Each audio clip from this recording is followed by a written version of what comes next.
पिछली वीडियो में आप पढ़े थे प्रिज्म द्वारा श्वेत प्रकाश का वर्ण विक्षेपण।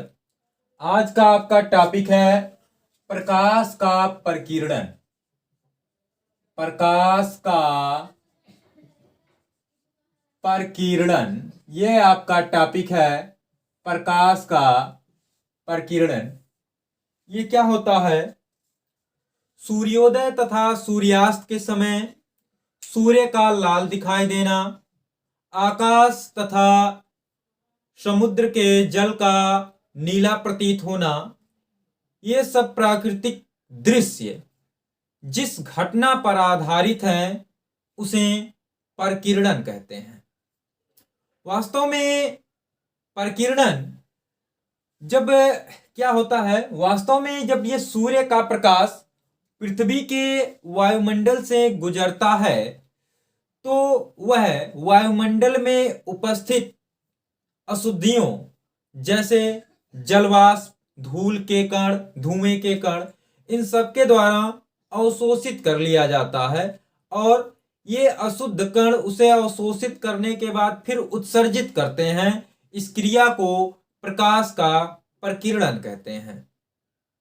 मतलब कि वायुमंडल में उपस्थित अशुद्ध कणों द्वारा प्रकाश को अवशोषित कर उसे पुनः किसी अन्य दिशा में फैला देने की या उत्सर्जित कर देने की क्रिया को प्रकाश का प्रकीर्णन कहते हैं। और प्रकीर्णन के संबंध में लॉर्ड रेले का नियम है। लॉर्ड रेले का प्रकीर्णन नियम।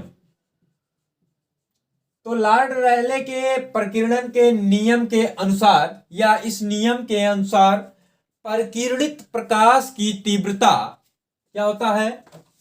इस नियम के अनुसार, इस नियम के अनुसार प्रकीर्णित प्रकाश की तीव्रता उसकी तरंगदैर्घ्य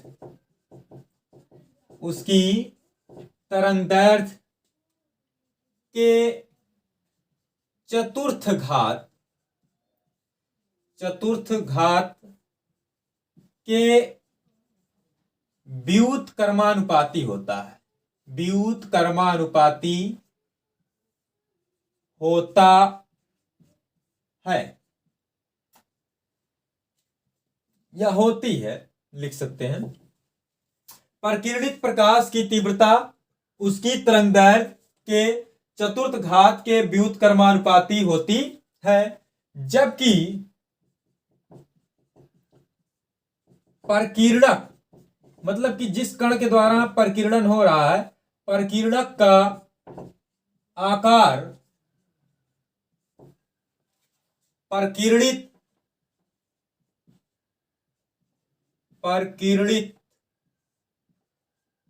प्रकाश की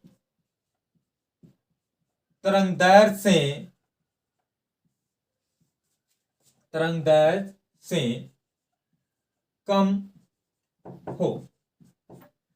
तो लॉर्ड रेले का प्रकीर्णन नियम क्या है कि प्रकीर्णित प्रकाश की तीव्रता उसकी तरंगदैर्घ्य के चतुर्थ घात के व्युत्क्रमानुपाती होती है, जबकि प्रकीर्णक का आकार प्रकीर्णित प्रकाश की तरंगदैर्घ्य से कम हो।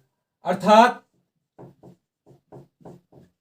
ये जो प्रकीर्णित प्रकाश की तीव्रता यानी आई अनुक्रमानुपाती आपका 1/λ/4 लैम्डा तरंगदैर्घ्य है, या ऐसे इसको पढ़ सकते हैं आई जो है प्रोपोर्शनल 1/λ/4 लैम्डा तरंगदैर्घ्य है, आई उसकी तीव्रता है।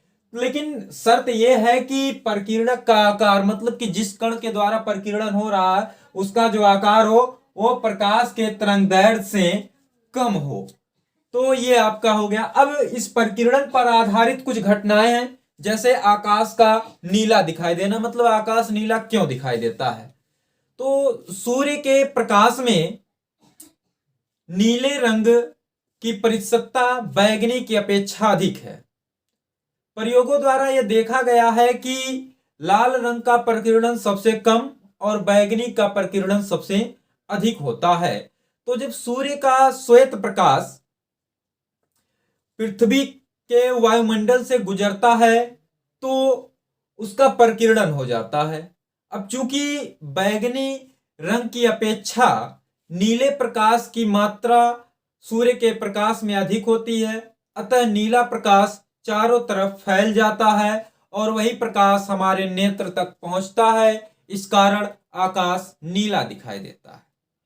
इसी तरीके से सूर्योदय तथा सूर्यास्त के समय सूर्य का लाल दिखाई देना, यह क्यों होता है? सूर्योदय तथा सूर्यास्त के समय सूर्य क्षितिज से कुछ ऊंचाई पर होता है। सूर्योदय का या सूर्यास्त का मतलब यह होता है, सूर्योदय का मतलब हुआ कि वह क्षितिज, जैसे क्षितिज है ये, मतलब इसके सतह से यहां ऊपर हो जाना, तब यह सूर्योदय कहलाता है। तो अब क्षितिज से वह जब ऊपर होता है, कुछ ही ऊपर होता है, सूर्योदय तथा सूर्यास्त के समय सूर्य क्षितिज से कुछ ही ऊपर होता है। इस समय में या इस स्थिति में सूर्य से चलने वाली प्रकाश की किरणों को वायुमंडल में अधिक दूरी तय करनी पड़ती है, जिसके कारण हमारे नेत्र तक पहुंचने से पहले प्रकाश के अन्य रंग प्रकीर्णित होकर के बिखर जाते हैं। चूंकि लाल रंग का प्रकीर्णन सबसे कम होता है, अतः हमारे नेत्र तक केवल लाल रंग पहुंचता है। इसलिए सूर्योदय तथा सूर्यास्त के समय सूर्य लाल दिखाई देता है। दोपहर के समय में सूर्य सीधा होता है, सिर के ऊपर सीधा होता है।